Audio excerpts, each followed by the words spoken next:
multiple means of engagement. The third principle is all about trying to create a learner that's very purposeful and a learner that's very motivated. And I think what brings you joy or brings you quality of life is very individual. It's very personal.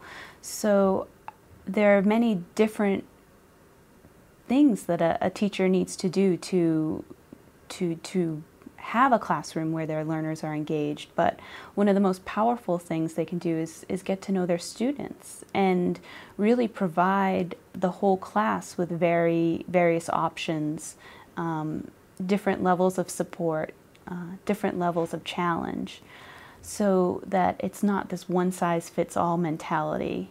I think that's probably the biggest thing that kills motivation and engagement in a classroom is when students are told, we are doing this one thing today, it has to be done in this way, and that's that.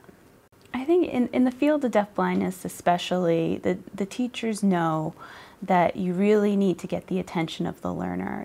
In a photograph, a young girl stands in the center of the classroom with her classmates seated around her in a circle of chairs.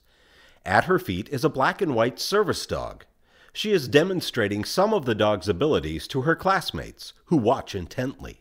You really need to find a way to get them to connect with what you're trying to teach them. And often what teachers will do is build lessons or units around a particular student's interests, something that they really enjoy.